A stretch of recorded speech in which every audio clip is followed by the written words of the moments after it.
Hello everyone, how was your day? I hope it's great as mine. I'm gonna introduce myself first. My name is Daffa Fernanda Aqsa. I graduated from Senior High School number 3, Pontianak, Kalimantan Barat, Indonesia. And here I am now, proudly, as a student of Management International class in Tanjung Pura University, which the greatest university in Kalimantan Barat. And my name number as a Tanjung Pura University student are B1024211010. Today, I'm going to give you a further explanation about Mankill's fifth principle, which is trade can make everything better off. Maybe some of you have heard about this principle or even can imagine already what's this topic gonna explain about or where's this topic going to. But for you who've been wondering about this topic, I'm gonna give you the explanation that you ever heard based on my knowledge, based on what I know about this principle 5 topic. First of all, before we start, we need to know about this. Here you go.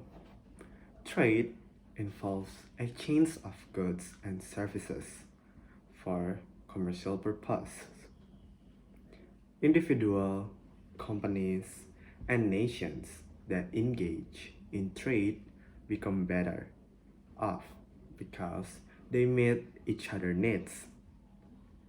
Thus, the fifth principle of economics states that trade can make everyone better off. Mankill 2016. Although Japan and the US, or as we can say, United States, compete in the global car market, this does not imply that trade between the two countries become a win-lose situation, but rather each country becomes better off by satisfying its customer needs. Trade boosts the economic well-being of countries such that the benefits accrued by the winners exceed the losses incurred by the losers. The next point is people is not self-contained. Did any of you already can imagine what's this topic going to? Good for you if you can. But for you who doesn't can think about what's this topic going to, I'm gonna give you the explanation. Hear me out. People don't grow their own foods. Of course, I know all of you already know this. People do not cut their own hair. Of course, they specialize. All of people in this whole world is specialized. They need other people to do tasks for them based on what other people can do best. You got my point, right? It's obvious that there are too many humans for us to exist on this planet without the kind of trade Mankill. Trade of Mankill is talking about there isn't enough arable land to support the huge number of tiny farms. We could need to set this up even if I wanted to, and I don't think that's what people want. What we know now is that owners of capital decide where investments are made.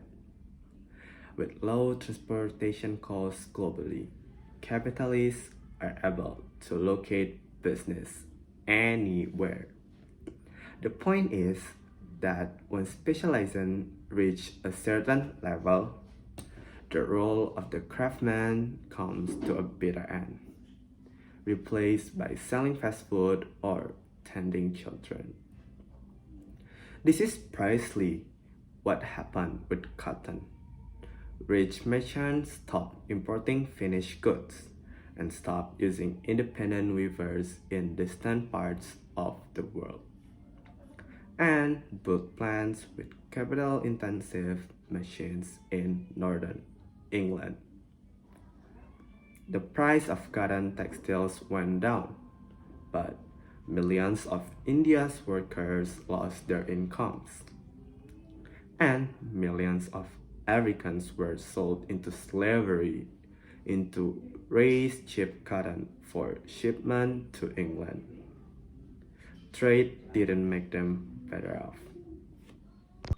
So, trade enabled countries to specialize in the production of goods that can incur minimum costs and benefits from a variety of products and services from other countries. For instance, Saudi Arabia. Who doesn't know Saudi Arabia? Saudi Arabia is one of the core producers of oil in the world. It's the biggest. The country benefits from international trade by selling petroleum products to countries that do not produce them. And in return, can you imagine it? It imports food and machinery from other countries that specialize in those products. In this case, the countries that export goods to Saudi Arabia would benefit from increased revenue, while Saudi Arabia would benefit from gains obtained from a variety of goods that it cannot produce locally. So the example is Saudi Arabia and China. Saudi Arabia can give China the oil, and China can give Saudi Arabia machinery, good food, or even clothing apparel, cottons, things like that. So it's become a trade. That's why trade can make everyone better off. Not even everyone, but even a country.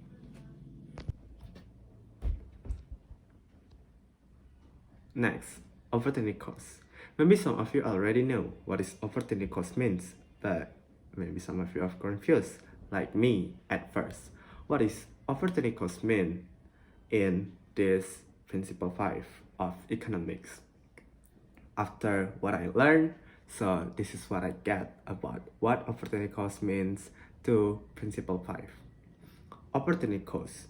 Opportunity cost is a product an individual is willing to relinquish in order to get another product.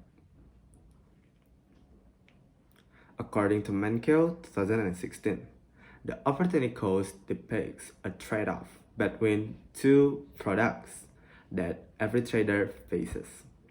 For instance, when a trader buys a bundle of bathing soap for $70, the amount that he pays is the opportunity cost since he cannot use $70 to purchase other goods. If the trader had planned to purchase utensils using the same amount of money that he used, he had to forget the idea of buying utensils and settle for the bundle of bathing soap. Get my point? A country that invests on weapons may ambitiously to reduce the amount allocated to security department and increase the budget for higher education. In this case, the opportunity cost is sacrificing the budget for security to boost higher education. If Korea could utilize opportunity cost to direct the money that it invests in nuclear weapon towards manufacturing industry, the country could be better off economically than most other countries. After we discuss about opportunity cost, the next things we need to discuss, this is the last, comparative advantage.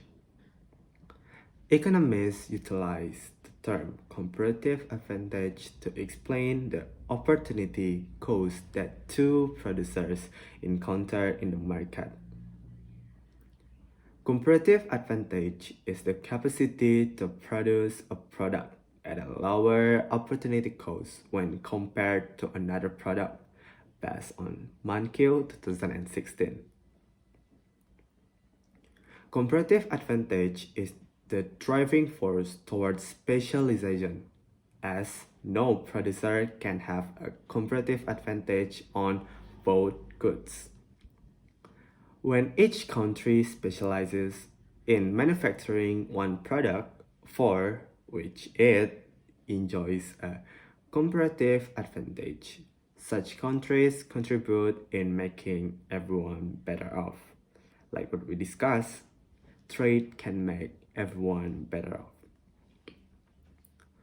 The principal comparative advantage purports that even though one country is better off at manufacturing certain product than its trading partner, the trading partner country can still produce the same goods, but of course at lower opportunity cost. For the instance, the US or United States has a comparative advantage in the production of wheat and dairy products over Canada. If the US or United States could invest less in dairy production, Canada can reciprocate by increasing its investment in dairy production, where it will have lower opportunity costs. Both countries can be better off economically as long as there are restrictions on the capital flow and low transaction costs. So that's it. That's all that I can tell you guys about my knowledge that we can discuss about this Principle 5 of Economics by Mankiw. Or as we can say, trade can make everyone better off. That's it. I'm sorry if there's something wrong or something went bad about what I tell you guys because I'm not really matured. This is just based on my knowledge and my research on Google, books, and ebooks. That's it. That's it for today. Thank you for watching the video. I hope you all have a great day as mine. And I hope what I said before about this Principle 5 can make you guys feel understand about this Principle 5 metric. Thank you.